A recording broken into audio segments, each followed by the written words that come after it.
bringing that balance. Right? Yes. It's the balance. It's very good.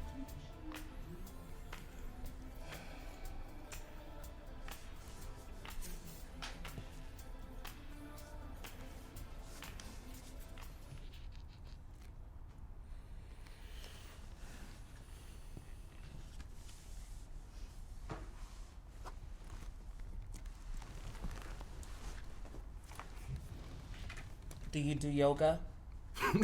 That's a good question. That's legit. No. Okay. Well, that ruined your follow-up question. Sure which did. is, what's your favorite pose? You know, I know that's where you were going next. So we're like, are you a Shavasana guy? Like, what's the deal? Bikrams. How sweaty do you like to get in a room crowded with people? To You each do their yoga? own, you know? I have stretched before, yes. Oh, I have stretched before. You know, I stretch. From time to time. I have not gone to a yoga class. However, I have incorporated yoga-esque stretches in workouts from time to time. All right. You know, I'll take I'll do that. the occasional downward dog. Okay. Yeah. Mm-hmm. He told me not to get too close. Seriously. Okay, well, so.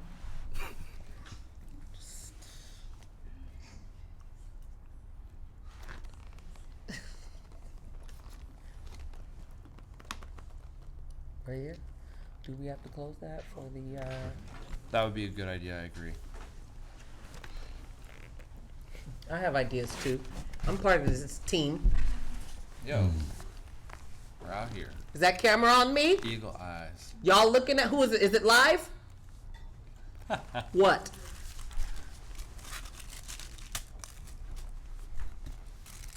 Are there people watching? Thank you. I'm Kalia. I'm an Aries. Oh, I thought so. Well, It's a lot of areas up in here. There's like a bunch. When So is you it? gotta be April careful of 5th. them. April 5th. My daughter is April 3rd. yes. And I'm April 4th. You're April Yes. 4th? Maya Angelou is April 4th. That's true, actually. When Yeah. I remember looking that up on the web. And with hope. Good morning.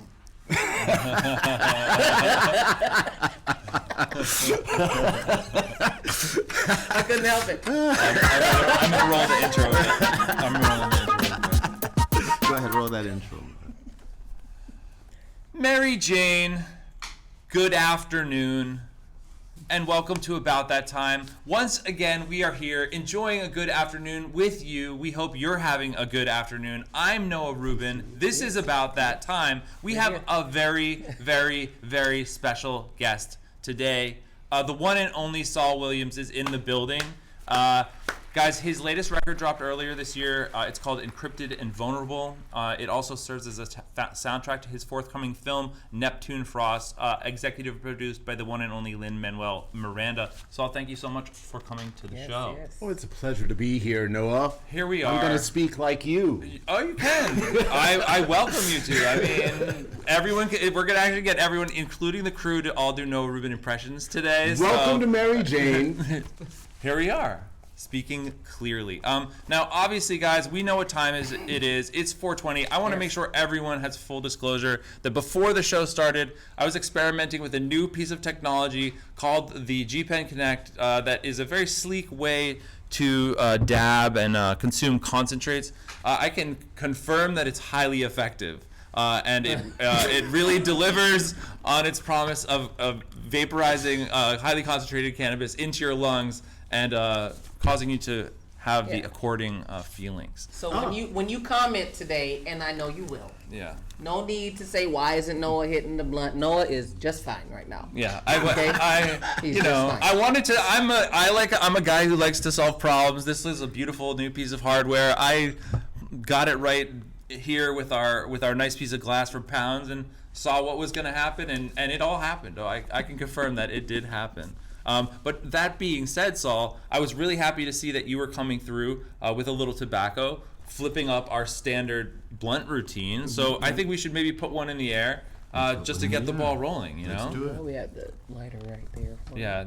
All right. It can attach to your pants too. I mean, you know, I see. there's all kinds of features you can look for. I rolled my weed in tobacco, a blunt. It's true. So we've got many modalities, many modalities today. Well, because they be talking shit about me, Noah. Oh yeah. Yeah. What did I say? From time to time. Okay. So a couple episodes ago, I wore suspenders with Yeah. a red shirt. Yeah. Do you know how many people called me Mario? Really? I couldn't even respond. What do you got to say today? Yeah. I mean, that's pretty biting. We call that biting. Yeah, it hurt though. It hurt. It Like, hurts. It hurts. Saul, Yes, sir. tell us a little bit about the new record. It's an album that I made of primarily invisible beats. So it's very ethereal. It's extremely atmospheric yet visceral.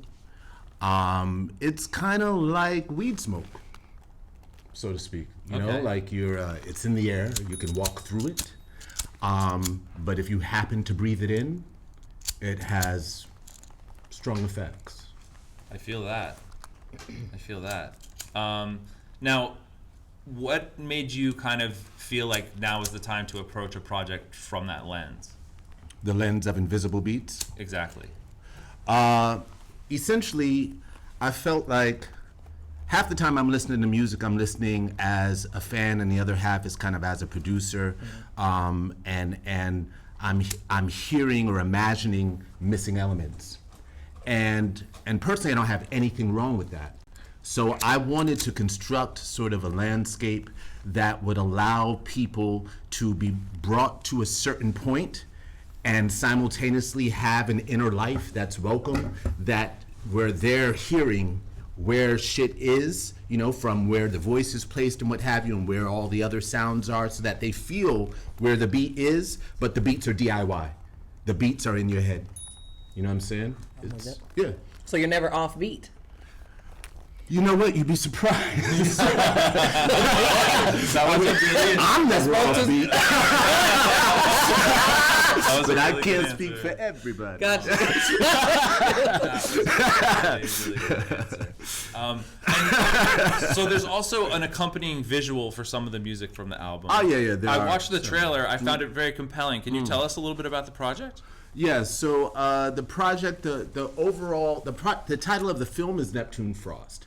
And so actually I leave in less than a week to go to Rwanda to shoot it. Wow. So I'll be there until mid-March shooting this film with an entire Burundian and Rwandan cast and crew.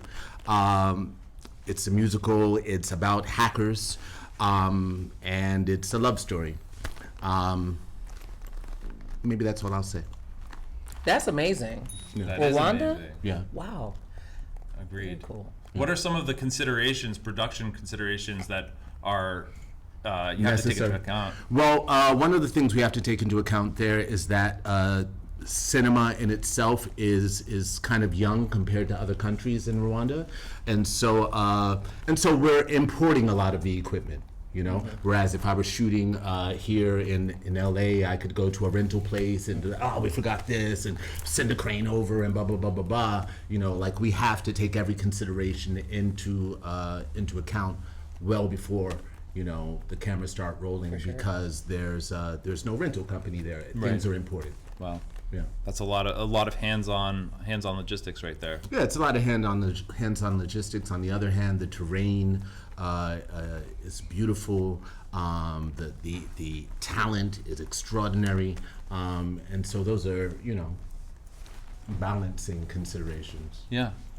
I like to keep it balanced and when possible, especially in foreign countries where there's no rental companies, camera rental companies. Okay. Yeah. Yeah. That's pretty Is good. that something that you look at, like when you?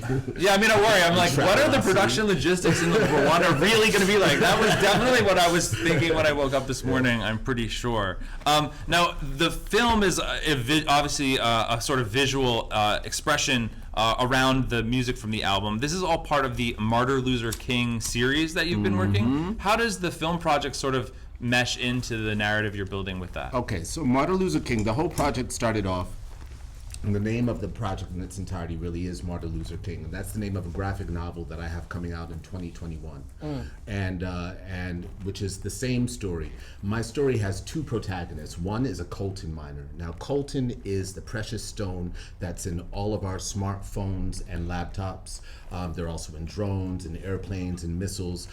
It's a precious metal, a rare metal that helps circulate power through small circuitry boards. It's crucial. It's crucial for technology. So one of my protagonists is a coltan miner. My other protagonist is an intersex runaway. And the story is about how and where they meet. And so the graphic novel is really told through the eyes of the coltan miner. The film is told through the eyes of the runaway. Incredible. That's a really amazing visual and idea to come together. You had a quote around sort of something you felt was the essence of what you were trying to get at, a takedown of heteronormative, capitalistic, patriarchal, authoritarian politics. Oh, the weed was good that day. Got a lot of good words to put together right there. Isn't it all? I mean, I would hope that's what this show is too, Yes, right? absolutely. Yeah. Absolutely, Right? yes. It's Yeah. truth. Isn't it all? I mean, in this Truth. day and age, if you want to keep it fresh, it needs to be at least that. All that and then some, Yeah. if at all possible. I mean, that's what's killing us, right? That's what's holding us back. That's what all the bullshit that we face. That's why we, yearn for escape or, stand up to fight. It's all because of the heteronormative, capitalistic bullshit that is, patriarchal.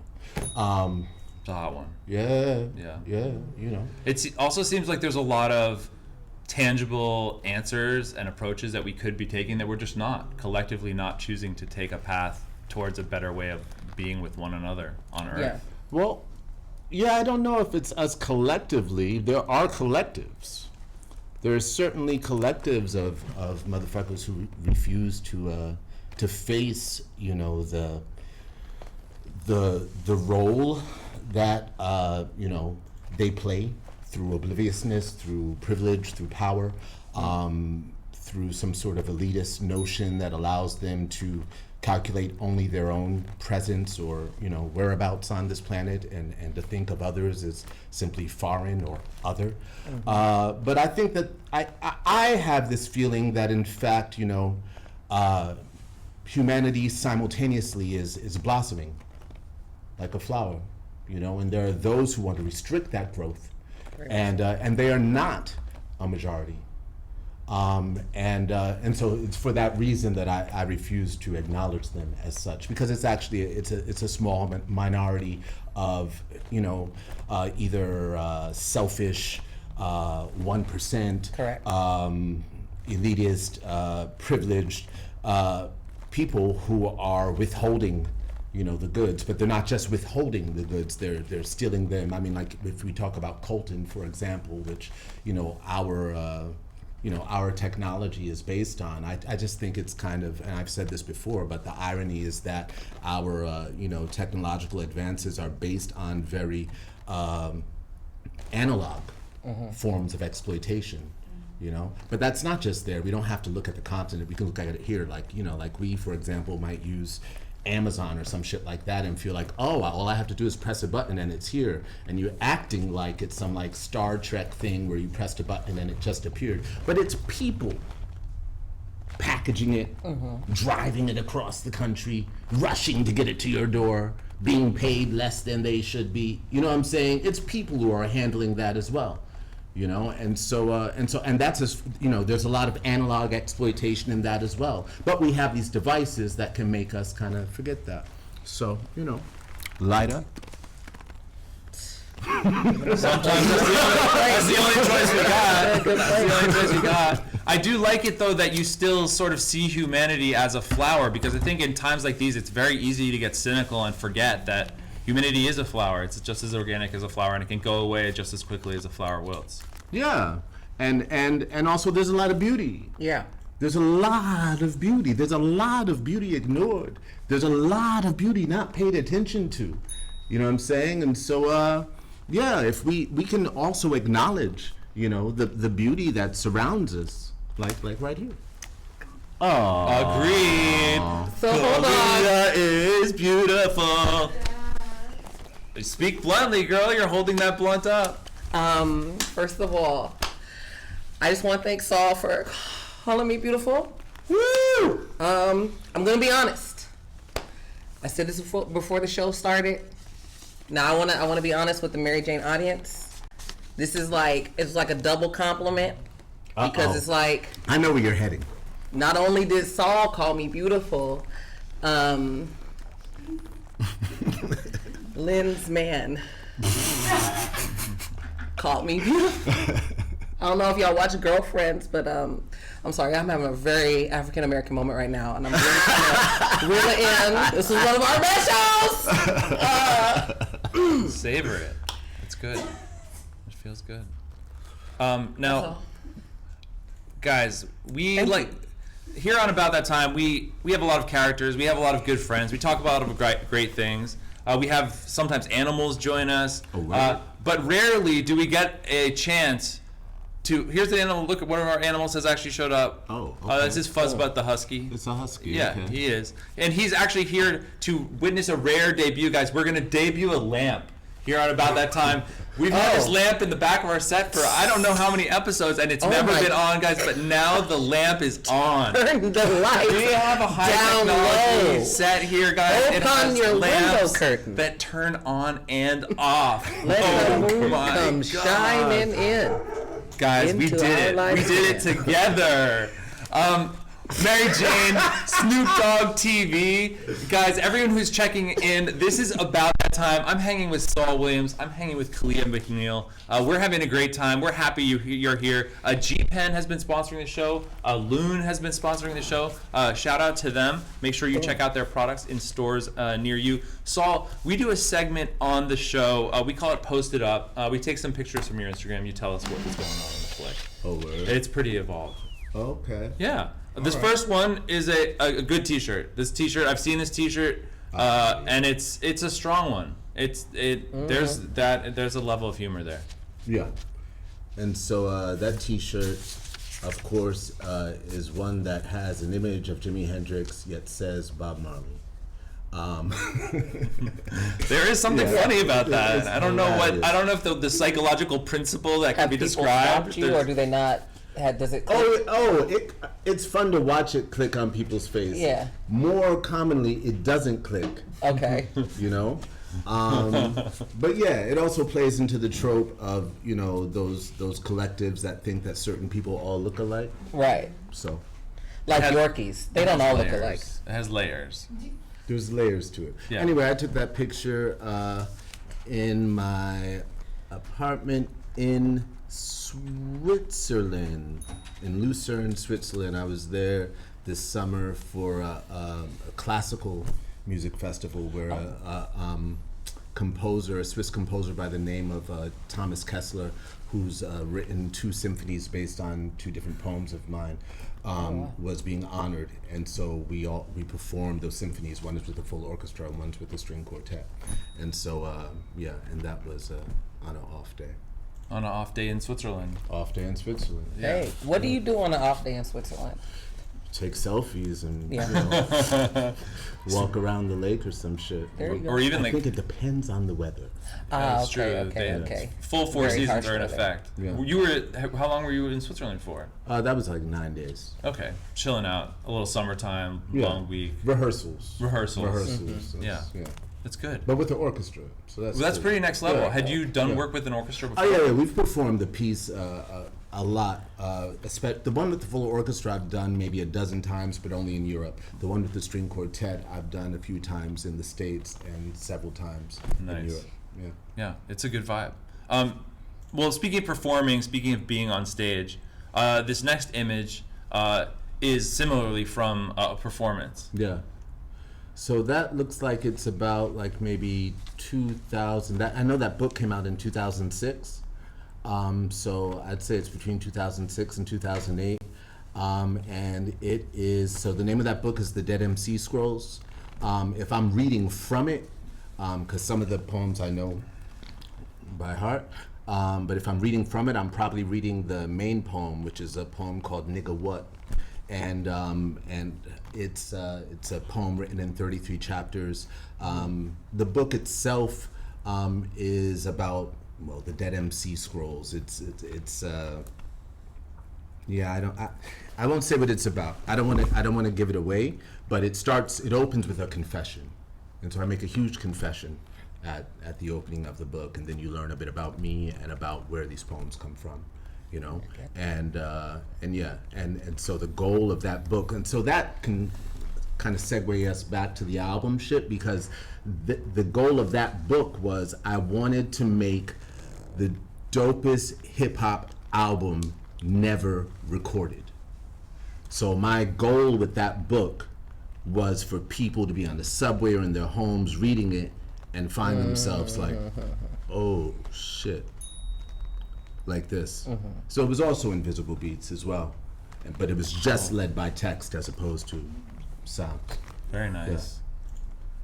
Super dope. Beats, sounds, vibes, feelings, special people in people's lives.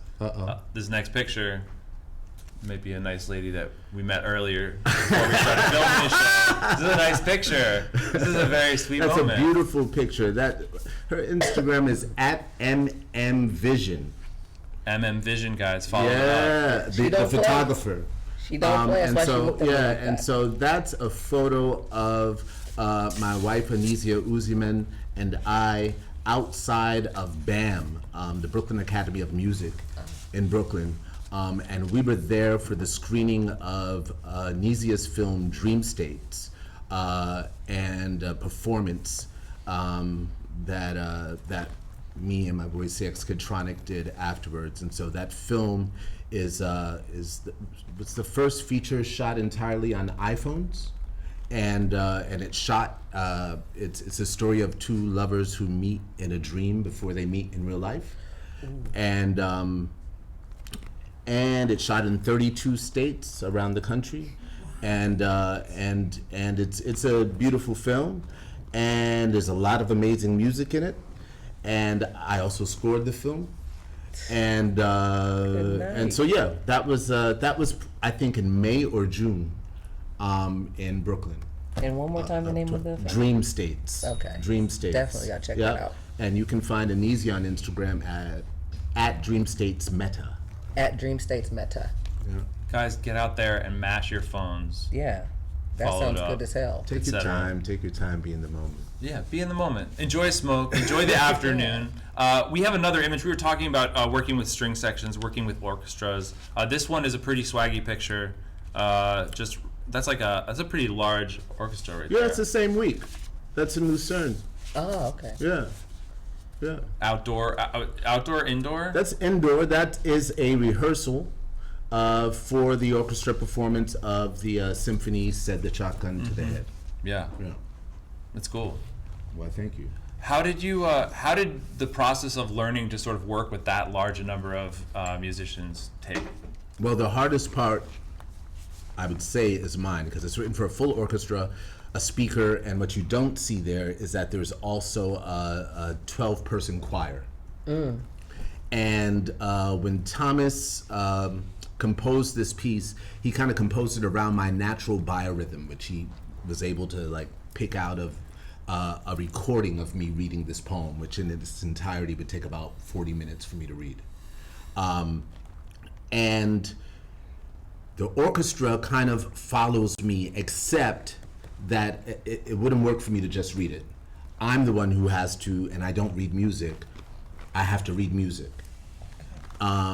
So I'm learning to read music, right? Yeah. Because there are pauses, there are breaks, there are moments when the choir takes over, there's tons of things that happen, and so I have to be extremely mindful. And so I'm standing right beside the conductor. And half of the time there, like I may be facing the audience, but out of the corner of my eye, I'm looking for the conductor to say, begin again. Because I'm like, did I count it right? Totally. Yeah. Wow. Yeah. Gotta sync up with that conductor. You gotta sync up with the conductor. Good to have him on the Yeah. team. Yeah. Good to have him on the team. Her. Pardon me. Ruth. Shout out to Ruth, Shout the out to conductor. Ruth, the conductor. We have one more picture from Posted Up. You're a guy who knows how to put together a fly look. This is a fly look. Oh, thank you. Keeping it fresh. My boy Malcolm made that hat. It's that's from the cover of a independent magazine that's out of Oakland called Umber, Umber, and by people of color, black and brown people of color, and it's brand new, and so those were shots that were taken for the cover of that magazine, and let's see what else. It's their second. I think it's their second edition. I have to check it out. And yeah, you from the Bay? I was about to say I'll be there in a couple of weeks. I'm gonna have Okay. to look for it on the stands. Yeah, For sure. exactly. If not, you can also find it online. You can order it. So that's Umber magazine. And I picked up that hat in Toronto from my boy Malcolm, who's from Chile. You can't really see it, but I'm wearing the oldest sunglasses in the world are hanging around my neck, and it was given to me by my friend Tanya Tagak, whose name I'm still mispronouncing by giving it the English pronunciation. But she is Inuit and is based in Canada, and I produced her album that's forthcoming. And she has a beautiful book that's called Split Tooth. That topped the charts in Canada and is, I don't know if it's been released here, but it's Canada. You can find it. It's in English. And those sunglasses, though, are made from caribou bone. And so it's caribou bone with slits in them that you would wear in the tundra, because with all of the snow and the sunlight, you have to find a way to protect the eyes and be able to see. So amazing. Yeah. So amazing. Classic knowledge passed down. The sweater is made by, I'm joking. After the show, guys, we're going to do a full look picture with links to buy. We're going to donate a percentage to charity, of course. Right. You know how we do. One person will get a free pound of weed. That's the kind of promotion we have to offer. Well, everyone out there, Snoop Dogg TV, Mary Jane, thank you guys so much for checking in. This is About That Time. I'm Noah Rubin. We are hanging with the one and only Saul Williams, chilling with Kalia McNeil. Our sponsors are Loon. Our sponsors are G-Pen. We love them very much.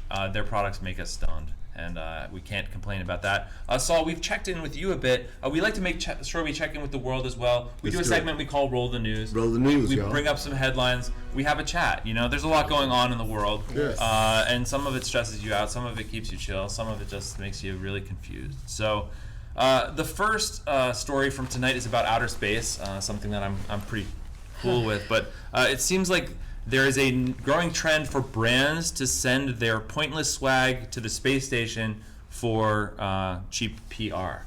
So right now on the space station, Adidas has sent shoes. There's a startup that's aging red wine on the space station, and there is a new company called Space Roasters that is going to be roasting coffee as it comes off specially defined pods that roast as they re-enter Earth's atmosphere. I'm confused. Is this for? Is this for astronauts? I wish I could Or know. what is this for? This is marketing. These are how brands are trying to connect with you through space, and they want to roast their coffee upon re-entry. Upon re-entry. Okay. I like Is that. this okay? Yeah. What do you mean advertised to me through space? Meaning that these brands are developing products that are themed around their essential, having been in space or developed in space, and using that as a marketing message for you, so you get interested in the product because you're like, wow, if it's from outer space, it must be high tech. So they would That buy is something cargo else. space Buy in cargo space. spacecraft, Yeah, put it up And- there. but they'd need to, and yeah. So I mean, they upon must have re-entry- some method that leverages the heat as they re-enter to If they roast did the that coffee. with some tree, I would definitely be that hype beast, all in line for that shit. I want the Mars weed. I want the Mars weed. It does seem like you'd have some funky skunky Right. if you grew it on The Mars. shoes, not concerned about I the don't shoes. know. Mars is not weed. Mars? Whoa, guys, that is a showstopper right there. Mars may actually Maybe just be it's weed. red because it's always lit. Yeah. Hello. Wow. Mars is actually a planet we too guys much. let us travel there very soon. Space. We love space. There's a lot for us to learn from space. Actual moon rock. Actual moon rock, yes, like actual moon rock. Very well put, guys. That is actually origin. Most of these companies have actually been sourcing from Mars. Elon Musk is all the moon rocks. That's where they come from. Yeah, it happens. It happens. Well, space is important. I don't know whether it should be just like marketing hype, but let's hope we get some value out of our relationship to the That blew my intergalactic realm. You know, there's that coffee as well. I'm not making this up. There's a coffee. I think it's coffee with the monkeys. Isn't it coffee? There's a coffee that where the bean it comes out of the bean has to be eaten by a monkey, and then the humans go to the monkey shit in order to pull those beans out, because there's a process that going through the internal organs of a monkey, it's kind of like a re-entry. It is. Yeah. Wow, indeed. Re-entry to the earth, and Not if you need your interesting. beans that way, that's extreme, but it could be delicious. I think as long as it's hygienic, it could That's be delicious. also how you get cocaine in prison. It is. Oh, that was a very And important no one's point. ever done a Hey. study about whether that cocaine will make you more high than if you were on the block. See, Or behind let's your do that. desk. Well, not let's, as in us, but someone should. Someone should. Agreed. We have another story here on this installment of Roll the News. Story number 2. The NYPD claims it seized 106 pounds of cannabis, but the owner says it's all legal hemp. The NYPD released this photo earlier this week. They were bragging. They were saying, "We got all this weed. Can you believe it?" Turns out everything had already been labeled legal hemp CBD, under 0.3% THC. The people who came to pick this delivery up at the FedEx were immediately arrested and thrown in jail. And it was literally because of 106 bags of legal hemp. Which is why the CBD. motto exists. The motto exists? Fuck the police. That's the motto, isn't it? I would The say police. so. I would say so. It seems to be pretty applicable. straight You know from the what I mean? underground. It seems to keep coming Young back up sister as had a it pretty bad coming useful down. Hello. phrase Every day every day. keeps the teeth white. You think Colgate should maybe get in here or something like that? Definitely. It's possible. It's possible. Well, guys, this is obviously What just idiots? completely. I mean, that's very embarrassing. That's very embarrassing. That's actually pretty embarrassing. That's They're pretty not embarrassing. embarrassed. They're not embarrassed. It's the predictability like that comes whatever. with the job. Yeah. Well, the hemp looks like the cannabis, and the cops can't tell the difference. So Damn the labels. damn the labels, because that would be like probably a good way to trick the cops. You know what I mean? So it's like Ah. if it looks the same, basically is the same, just has a different chemical makeup. How are they really gonna? It's gonna take them a few days to figure it out, which is probably what really happened here. But Yeah. people getting arrested in the meantime, Sucks. very unchill. They're definitely gonna try to sue. Let's have a lawsuit. Yeah. I think that's reasonable. Let's have fun. Let's have a reason. No, Let's no, have no, no, let's no, have no. 106 I had to pound strip naked. We're hemp, going to court. CBD hemp Hello. lawsuit. I think that's great. I think they're ready to make the dramatization of it. It'll be in a pseudo episode of Law and Order SVU very soon. You think so? SVU is gonna go there, Oh, like SVU's the right weed Dick that's Wolf actually is hemp. doing this right now. That sounded some type of way. I meant writing like an episode. Okay. And then we're on page. We're on page. Remember, I had bread today. Get me. Clea, she gluten cheated. That's what she did. She just like chowed some gluten, and in LA that's sometimes frowned upon. Yeah, no. Other parts of the country though, NorCal, I feel like they're not as. Well, no, because you Hard got the with that. sourdough bread The bowls. sour- You can't be sourdough gluten free culture. asking for no sourdough. They'll smack you. Yeah, I've transformed guys into Noah Rubin. This is Noah Rubin, the tennis player. Sometimes his face emerges and replaces me. This guy stole my name, obviously, and he's like a junior Wimbledon champion. What are you gonna do? Sometimes there's another guy out there named Noah Rubin. Like, You what- enjoy tennis as well, don't you? It happens. I recreationally, I don't think. I Yeah. think this kid would definitely whip my Took us. behind. Yeah, it's true. It's true. We have one more story, guys. 11,000 scientists have released a new paper. The title of the paper is "Please Panic: Climate Change Will Kill Us All." Uplifting stuff, but I think it's pretty plain talk. 11,000 scientists in 153 nations have endorsed a newly published statement on climate change, and it's extremely gloomy. The climate crisis has arrived and is accelerating faster than most scientists expected. It is more severe than anticipated, threatening natural ecosystems and the fate of humanity. They released this statement 2 days after the U.S. pulled out of the Paris Accord, the Paris Agreement, climate agreement that was basically the best path towards combating this problem. I don't know. It feels as though we don't have the political will to make this change in this country to get that happening. Well, it brings us to the other motto, which is end or destroy capitalism. I mean, it's really that simple. We have to find a way for the people that are earning off of the destruction of the universe, to get their hands off of their fucking, wallets and to actually, we know what we need to do. Those scientists, like, we're not ignorant about the changes we need to make. We're not sitting here baffled, like, what can we do?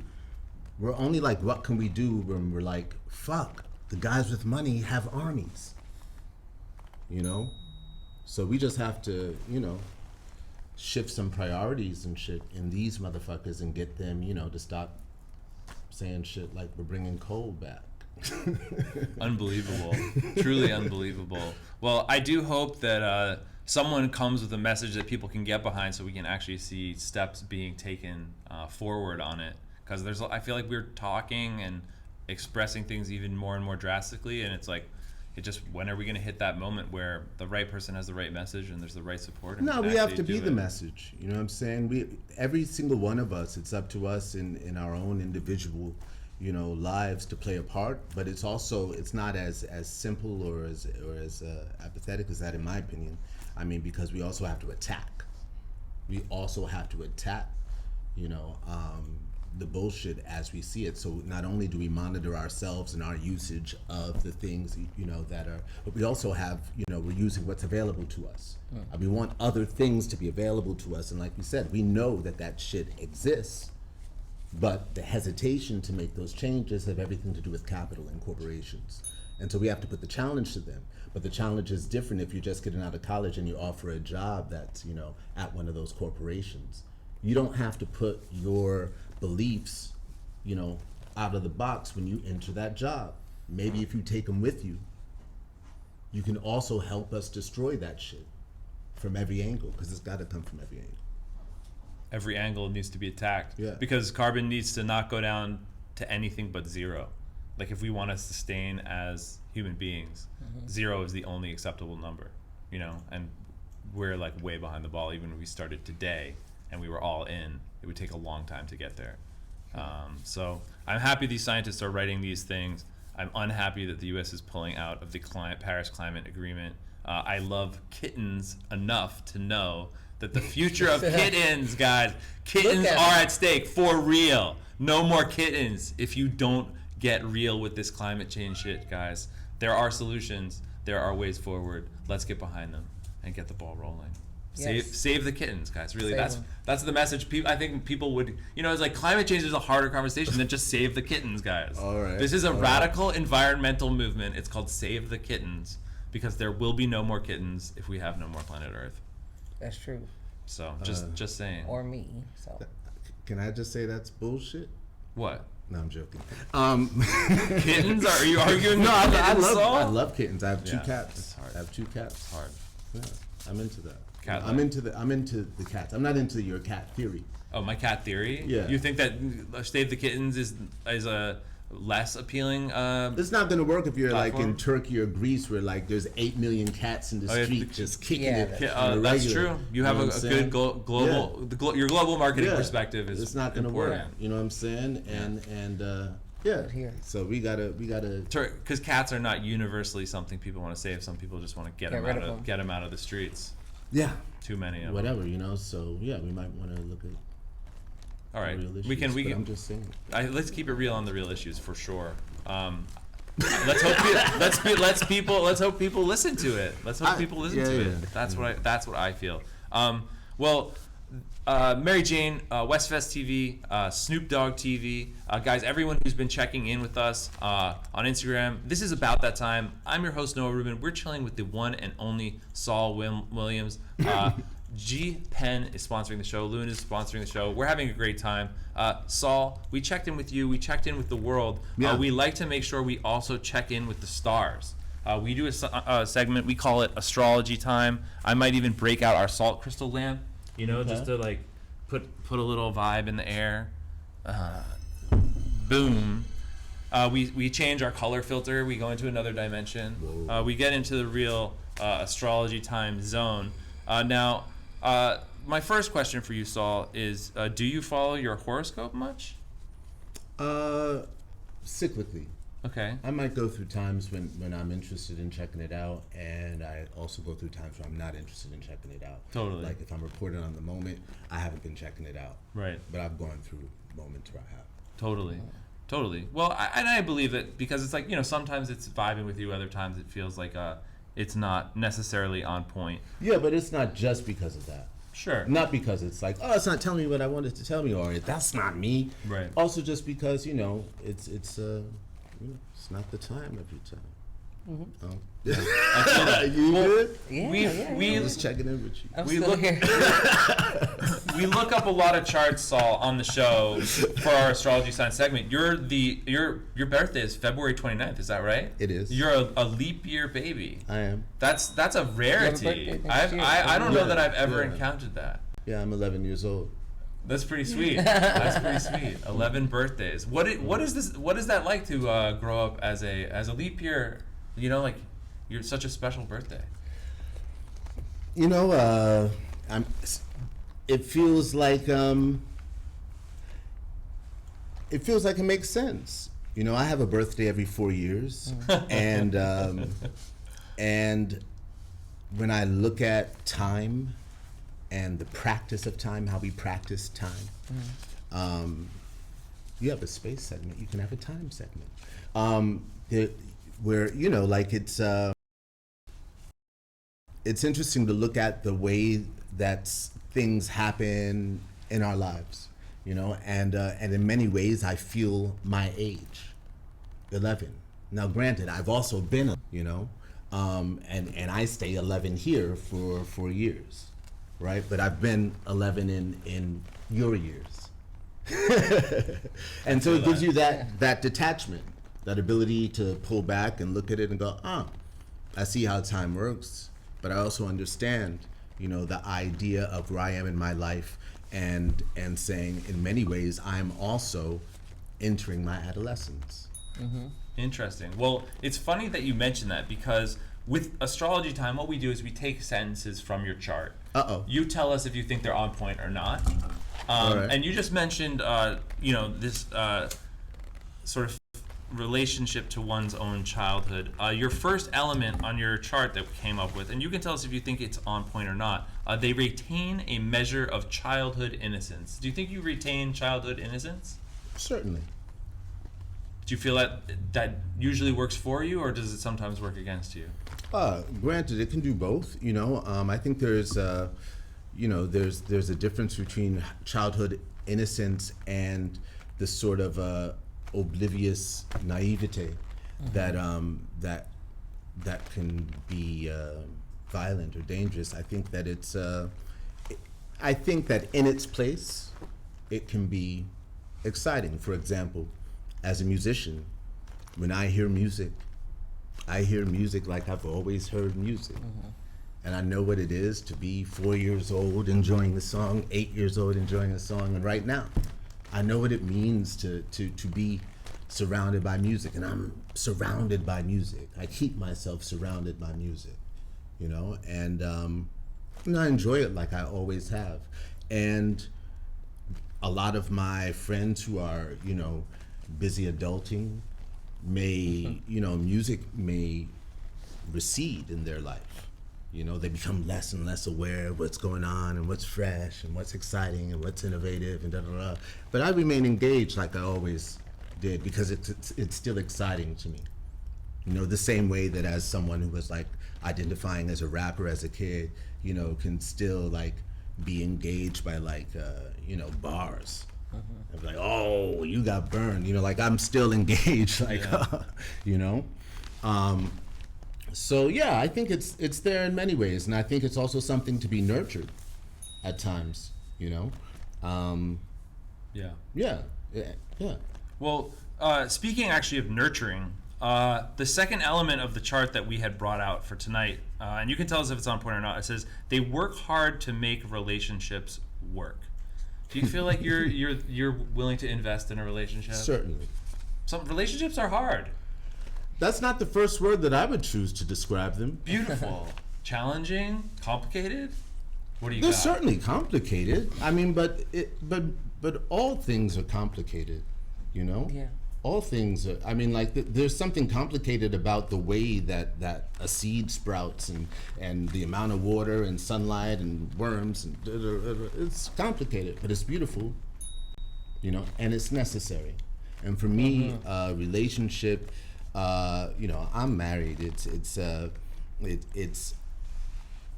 a thing to me where we reflect each other.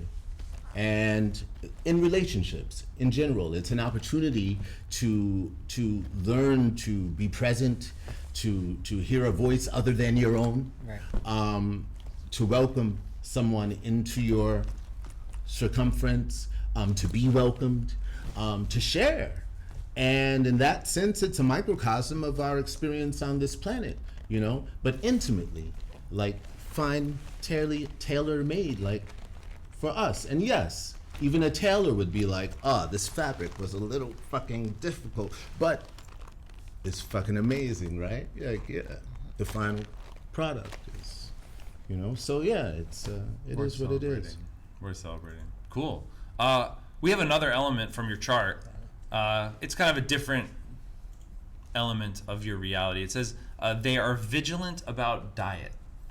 Do you feel like you're pretty good about watching what you eat? Yeah. I mean, it's still cyclical with me as well. I mean, I was vegetarian for a number of years, like maybe 10 or 13. I was vegan for about 5 or 7 years, and I was vigilant about it. And then yeah, I've also always considered your diet more than what you eat. It's everything that you take in and what have you. And so yeah, I'm mindful of it. But I mean, I'm not. I used to say that like, wow, there's a fine line between being vegan and being an asshole. It's like I'm not Very so true. yeah. I'm not so vigilant. That I'm an asshole about it. Totally. You know what I'm saying? It's like it's important to be cognizant of, but don't push it on other people all the time. yeah, and I'm flexible. Yeah, flexitarian. And I like good food. Flexitarian is nice, yo. Yeah, I think that's pretty good, man. That's a lifestyle I can get down I like with. that. I like that. But yeah, That's perfect. I like good food. Yeah. Do you have a munchie food that you like? Do you Munchy food? No. When it comes to munchies, I'm eat? I like celery. Celery is my munchie food. I'm on water. Yeah, water. I mean, need celery. water right celery now. is basically a vegetable that's like basically water. Yeah. I'm like water I'm and not fiber. really a munchies type. So yeah. Yeah, something healthy. Hydration is important. Hydration is everything. Hydration's everything, guys. Everything. Stay hydrated. I'm a little dehydrated right now. I am a little bit Yeah. dehydrated too. Maybe we could get a couple more waters or something. Oh, it's all good. Well, we have one more. Over there, like. Yeah, I mean, there's no one here that has water, so like whatever. It's all good.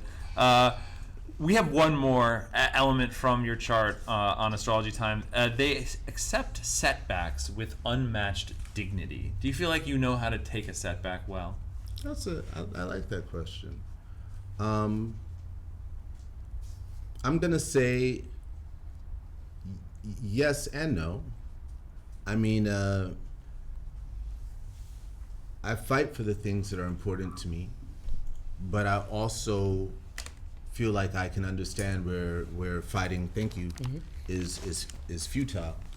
Where it's like it's not about the fight; it's actually about like letting things take their course, and when things come together in the proper time, they will. And in those moments, it's nice to be reminded, to take a breath. Yeah. And to acknowledge that, like, yeah, okay, well, it may seem like a setback, and it may seem like it's not your preference for the moment, but that's how it is. That is how it is right now, and you gotta adjust. Yeah. You gotta adjust, and you have to refigure, and you also have to acknowledge that you're not in control of the whole shit, and there's another thing going on that you need to maybe just acknowledge a bit and let it take its shape. Acceptance is not easy to learn, but it's a good skill to have. Yeah. I'm into it. Well, I think the horoscope had some things to offer to us this evening. We touched on it. It had its ups and its downs, but I always like to make sure that we check in with the stars and see what they're thinking. Okay. It's always there. Wow. It's always an interesting flavor, guys. We're all gonna have a hydration moment. We have a Pegasus sitting on my lap. I'm hydrating with a Pegasus on my lap, guys.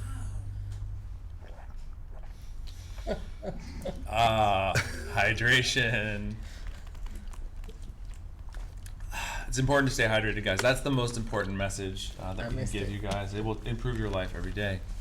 Saul, yes. Before we wrap up, we like to make sure we give you a moment to let the good folks out there at Mary Jane know what they should be checking for from you on the horizon. What's happening with you? Wow.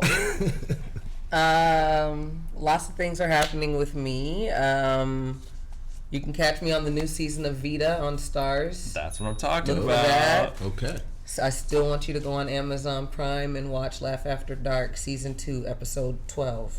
If you haven't done that, don't sleep. You got to do it. It's right there. It's on your Amazon. It is. You're already, he already said it. You're on Amazon. Zero excuse. There's a person that needs to upload that episode for you. Totally. There's actually You're not getting paid. a big warehouse with a bunch of DVD and I players. definitely didn't for shooting it. So there you go. That's what it is. Watch it. All right. Kalia doing big I'm things. gonna check it out. I think you should. I'm going to do it. Yeah. Anything you'd like to share, Saul, that people should be checking for from you on the horizon? I'm going to do my part to take down this presidency. I'm going to see what I can do to, address, what is it, the heteronormative, patriarchal, capitalistic. It's really good. I wrote it down because I had to. Okay, we'll say it again because it's really good. A takedown of heteronormative, capitalistic, patriarchal, authoritarian politics. That part. Bang. Guys, that is what is on the horizon, and that's really the best thing you could possibly hear. That could be on the horizon, so we should all rejoice. Everyone is psyched. Snoop Dogg TV, Mary Jane, thank you guys so much for checking in with us. G-Pen, Loon, our sponsors, thanks to you guys. Saul Williams, it was genuinely a pleasure. Thank you so much for coming through, my friend. Thank you, Kalia McNeil, about that time. Mary Jane, we have the dancing skeleton. That means the show will be back again soon.